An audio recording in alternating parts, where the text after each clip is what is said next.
Hello दोस्तों, मैं आप लोगों को अपना यूट्यूब चैनल मुख्य मुद्दा में हार्दिक स्वागत एवं अभिनंदन करता हूं।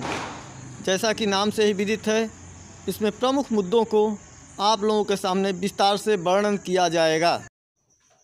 सबसे पहले मैं संत शिरोमणि श्री मानदास बाबा को प्रणाम करता हूं, जिनकी असीम अनुकंपा से मैं और पूरे क्षेत्रवासी कुशलतापूर्वक अपना जीवन यापन कर रहे हैं। दोस्तों, संत मानदास बाबा का यह मंदिर ग्राम सुहौल में है, जो गंगा नदी से 3 किलोमीटर दूर स्थित है। लोगों में यह मान्यता है कि संत शिरोमणि श्री मानदास बाबा की अलौकिक कृपा से इस नगरी में कोई भी विपत्ति कभी नहीं आती है। जैसे कि कोरोना महाकाल में लगभग आसपास के हर गांव प्रभावित हो गए, लेकिन सुहौल में कोरोना का एक भी मरीज अब तक सामने नहीं आया। सुहौल गांव के पश्चिमी दिशा में स्थित यह मंदिर लोगों का श्रद्धा एवं विश्वास का केंद्र है। इस मंदिर की विशेषता यह है कि जो कोई भी श्रद्धा एवं विश्वास के साथ संत शिरोमणि श्री मानदास बाबा के यहाँ अपना शीश नवाता है एवं दर्शन करता है, उनका मनोकामना निश्चित रूप से पूरा होता है। लगभग 1000 बरस पहले संत मानदास बाबा इस स्थान पर रहते थे। संत शिरोमणि श्री मानदास बाबा श्री रामचंद्र और माता जानकी के परम भक्त थे। श्री मानदास बाबा ने श्री रामचंद्र जी के शादी के उपलक्ष्य में धनुष यज्ञ मेले का सबसे पहले शुभारंभ कराया।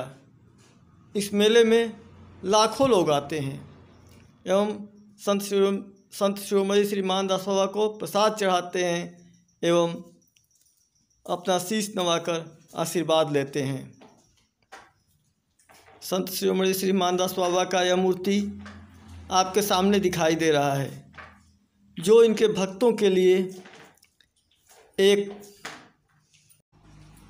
किसी शुभ अवसर से कम साबित नहीं होगा, जैसा कि मेरा विश्वास है। कहा जाता है कि संत शिरोमणि श्री मानदास बाबा के चरणों का धूल जिनको प्राप्त हो गया, वे अपने जीवन में धन्य हो गए। संत शिरोमणि श्री मानदास बाबा के सानिध्य में या उनके मंदिर के सानिध्य में रहे लोग आज उत्तर प्रदेश ही नहीं, हिंदुस्तान का गरिमा बढ़ा रहे हैं। भारत के कोने कोने में फैले संत शिरोमणि श्री मानदास बाबा के भक्त जहाँ रहते हैं, प्रतिदिन उनको याद करते रहते हैं। बचपन में मैं संत शिरोमणि श्री मानदास बाबा का बनाया हुआ मंदिर देखा था, लेकिन अब उसका जीर्णोद्धार हो गया है। अब मंदिर को एक नया रूप देते हुए पुनर्निर्माण कराया गया। मानदास बाबा के देखिए, साइड से आपको फोटो दिखाई दे रही है। संत शिरोमणि श्री मानदास बाबा के मंदिर में उनके मूर्ति के साथ साथ संकट मोचन का मूर्ति भी विराजमान है एवं जानकी माता तथा श्री रामचंद्र जी इस मंदिर में विराजमान हैं। कहा जाता है कि संत शिरोमणि श्री मानदास बाबा पर श्री रामचंद्र जी और माता सीता का असीम कृपा थी। उन्होंने जिनको भी जो कहा वो पूरा हो गया।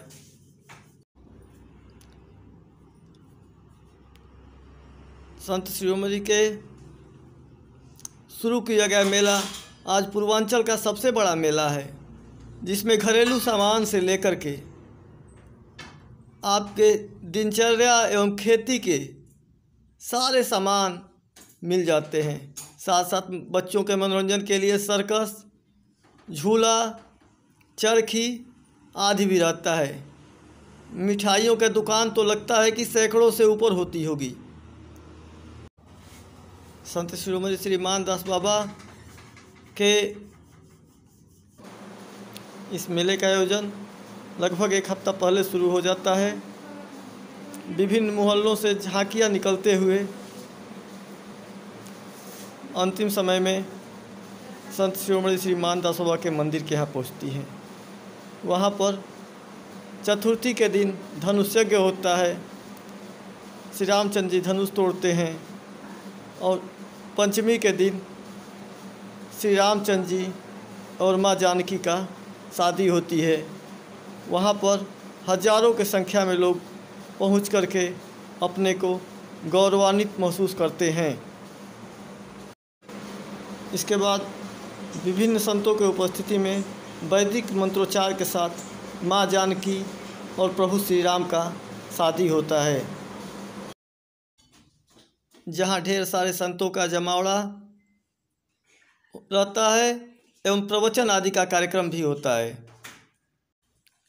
इस मेले में पहुंचकर एवं श्री मानदास बाबा का दर्शन करके पूर्वांचल वासी अपने आप को धन्य मानते हैं। संत शिरोमणि श्री मानदास बाबा के चरणों में जो भी आया वो कभी खाली हाथ नहीं गया, जैसा कि ये पुराना मान्यता है। बौद्धिक संपदा से भरपूर यह गांव हमेशा अपना बुद्धि का लोहा मनवाता रहा है। यहीं के जीएन रे जो सुप्रीम कोर्ट के जज थे एवं वाईएन रे जो हाई कोर्ट के जज थे, यहीं के मूल निवासी हैं। यहीं पर जम्मू कश्मीर के गवर्नर माननीय मनोज सिन्हा जी का बचपन बीता है। इंडिया के टॉप डॉक्टर मधुकर राय यही सुहोल के मूल निवासी हैं।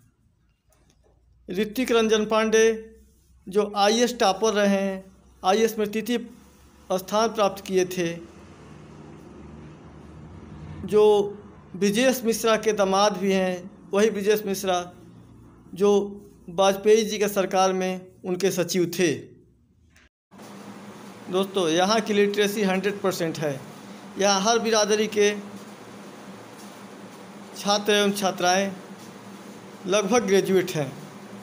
अनपढ़ यहाँ खोजने पर नहीं मिलेंगे।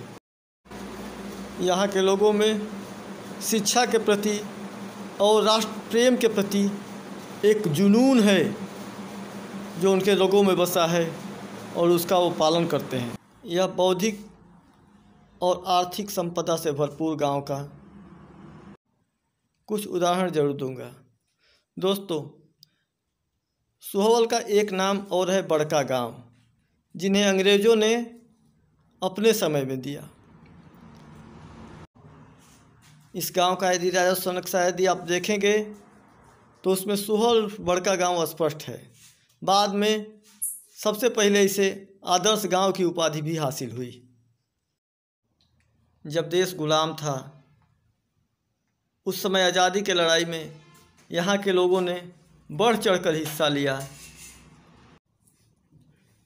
इसी गांव के भारतीय आर्मी के प्रथम कैप्टन भी थे, जिनका नाम प्रकाश चंद्र राय है।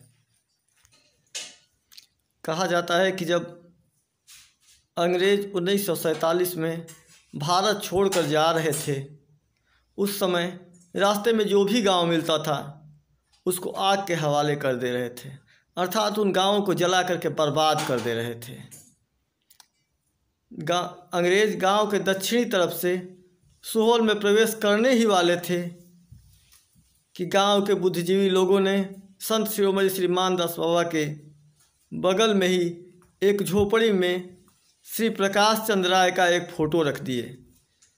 जब अंग्रेज़ गांव के दक्षिण दिशा से प्रवेश किए तो श्री प्रकाश चंद्र राय का फ़ोटो देखकर तुरंत सल्यूट किया और अंग्रेज़ कैप्टन बोला, इस गांव को कोई नुकसान नहीं होना चाहिए।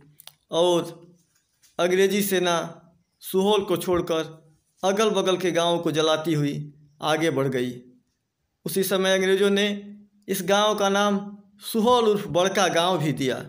बड़का गांव का अर्थ आबादी नहीं है। यहाँ बड़का गांव का अर्थ ये है कि ये बुद्धिजीवी गांव है, दिमाग से बहुत बड़ा गांव है। हर जात, हर संप्रदाय का आराध्य देव श्री मानदास बाबा की अलौकिक कृपा से जो भी आता है वशीभूत हो जाता है। वह हमेशा एक मन में कामना लेकर जाता है, हे बाबा हमें पुनः बुलाना, फिर से दर्शन दिया बाबा, हमके फिर से दर्शन दिया। यहाँ की आबादी लगभग 35,000 है। हर जाति, हर धर्म के लोग निवास करते हैं, लेकिन भाईचारा आपको देखने को मिलेगा।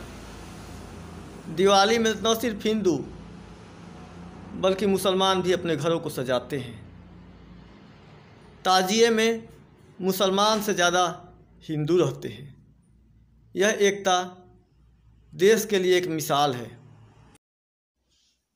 इस धनुष यज्ञ मेले में अंतिम 3 दिनों में पहला दिन फुलवारी का होता है, जहाँ जानकी माता और श्री रामचंद्र जी का प्रथम मिलन होता है। दूसरे दिन धनुष यज्ञ होता है, जिसमें श्री रामचंद्र जी धनुष तोड़ते हैं, लक्ष्मण जी और भगवान परशुराम में संवाद होता है। इसके बाद श्री रामचंद्र जी और सीता माता की शादी होती है। शादी के दूसरे दिन बहुत बड़ा दंगल का आयोजन किया जाता है, जिसमें हिंदुस्तान के कोने कोने से पहलवान आते हैं। इसी के साथ मैं अपने वाणी को विराम देता हूँ। जय संत शिरोमणि श्री मानदास बाबा। प्रणाम।